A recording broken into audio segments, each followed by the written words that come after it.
Bismillahirrahmanirrahim.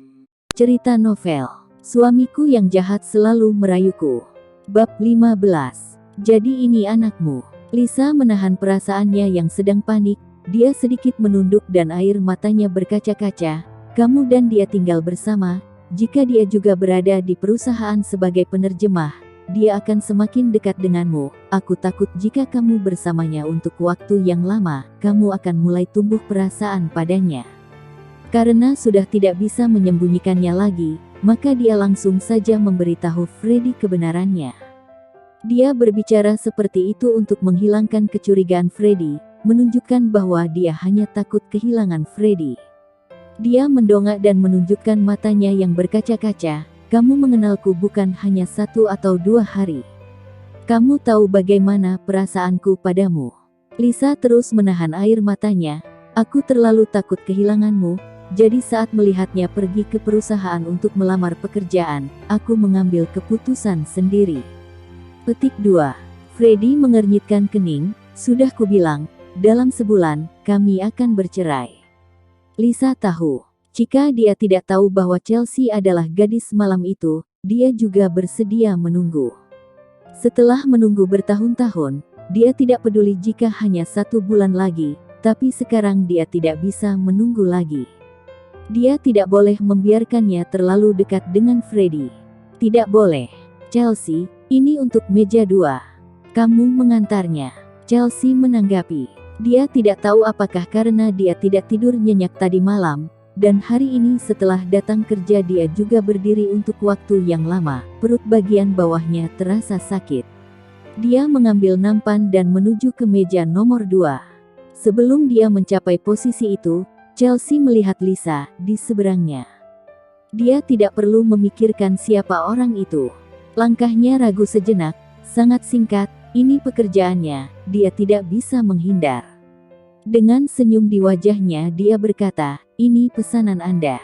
Chelsea membungkuk dan mengeluarkan piring di nampan.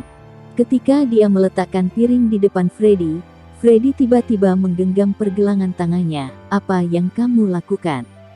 Suaranya dingin dengan nada bertanya. Matanya memandangi tubuh Chelsea, baju putih, rompi hitam, rok yang hanya bisa membungkus pinggulnya dan memperlihatkan sepasang kaki kurusnya yang putih. Matanya menatap kaki Chelsea selama beberapa detik, dan wajahnya menjadi semakin suram. Baju seperti apa yang dia kenakan? Dia ingin menunjukkan pada siapa? Dia adalah wanita yang sudah menikah. Apa yang dia lakukan di sini? Chelsea menunjukkan wajahnya yang tersenyum. Saya sedang bekerja. Freddy mengernyitkan kening, agak kesal. Kemarin dia meminta uang padanya untuk terjemahannya, dan sekarang dia bahkan melakukan pekerjaan seperti ini. Apakah keluarga Liam benar-benar kekurangan uang sejauh ini? Bisakah Anda membiarkan saya pergi? Chelsea tidak merasa ada yang tidak pantas. Dia menghasilkan uang dengan tangannya sendiri. Lisa menggenggam tangan Freddy. Freddy, di sini banyak orang yang sedang melihatnya. Ayo pergi bicara di luar. Tidak ada yang tahu tentang pernikahan antara Freddy dan Chelsea. Lisa tidak ingin Freddy menunjukkan pernikahannya pada orang lain. Freddy memandang Chelsea. Untuk waktu yang lama dia baru bisa menahan amarahnya yang tidak jelas itu dan melepaskannya. Aku tidak ingin kamu bekerja di sini. Chelsea hanya merasa bahwa rasa sakit di perut bagian bawahnya semakin terasa nyeri. Dia sudah mengeluarkan keringat di dahinya. Dia ingin menjelaskan, tetapi kekuatan fisiknya tidak cukup. Jadi dia mengambil nampan dan pergi tanpa berkata. Dia meletakkan piring dan berjalan ke kamar mandi. Rasa ini membuatnya takut. Untungnya, tidak ada pendarahan. Dia keluar dari kamar mandi dan berdiri di dekat wastafel untuk mencuci tangannya. Dia menundukkan kepalanya dan menyentuh perutnya. Sayang, patuhlah. Mommy butuh uang untuk bisa merawat ibu dan bayinya. Lisa masuk. Dia baru saja mendengar kata-katanya, dan matanya tertuju pada perut Chelsea. Wajahnya sangat pucat. Melihat wajahnya yang pucat, Sebelum lanjut, jangan lupa subscribe, like, komen, dan share ke medsos kalian. Cerita novel Suamiku yang jahat selalu merayuku. Bab 16. Periksa dengan jelas. Hari itu, Chelsea memeluknya. Jika bukan dia, lalu anak siapa?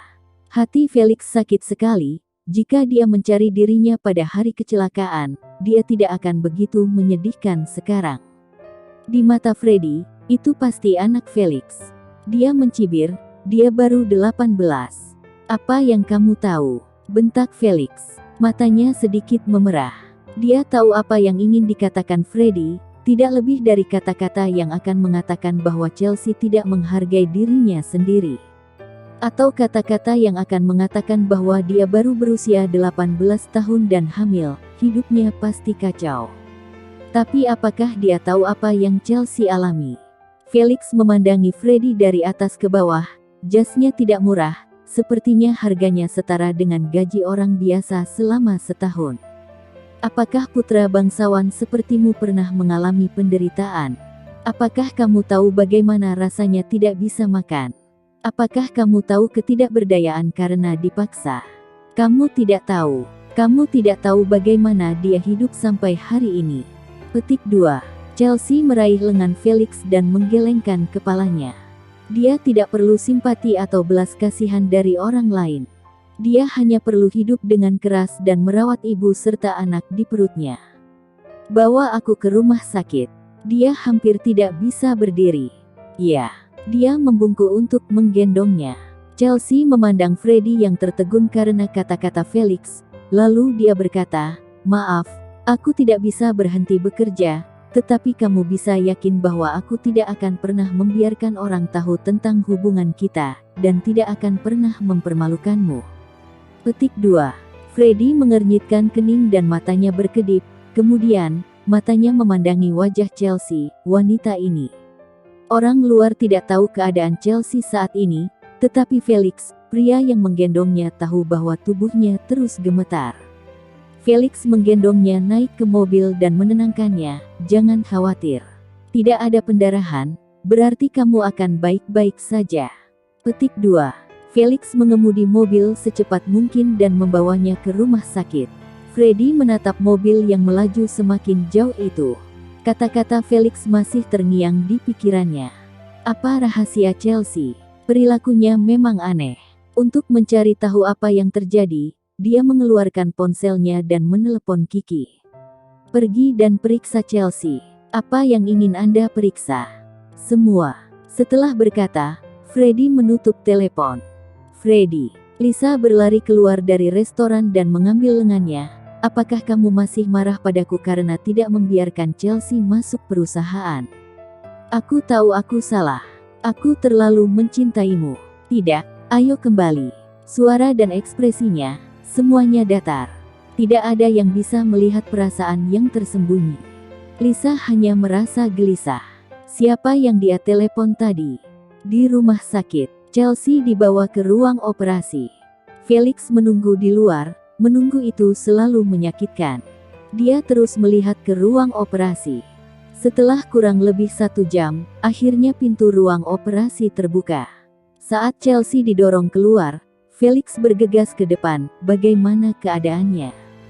Dokter melepaskan maskernya, karena terlalu banyak bekerja, dia kelelahan dan menunjukkan tanda-tanda keguguran. "Sekarang sudah tidak apa-apa, tapi tetap perhatikan istirahatnya, kalau tidak, mungkin lain kali dia tidak akan beruntung seperti sekarang." "Aku mengerti." Dia mendorongnya ke bangsal. Chelsea memandang Felix dan berkata dengan tulus, "Terima kasih karena selalu membantuku." Felix selalu membantunya ketika dia membutuhkannya. "Syukurlah kamu baik-baik saja." Felix selalu tersenyum dengan lembut. "Kamu yang membantuku membayarkan. Aku harus berhutang padamu dulu." Chelsea menarik bibirnya yang kering. "Jangan katakan itu sekarang, kamu perlu istirahat." Dia tidak suka Chelsea yang menjaga jarak dengannya seperti ini. Saat memasuki bangsal, Chelsea menatapnya. "Beritahu ibuku untuk datang ke sini." Dia tidak ingin memberinya terlalu banyak masalah. Felix berpikir dia merindukan Liana, bagaimana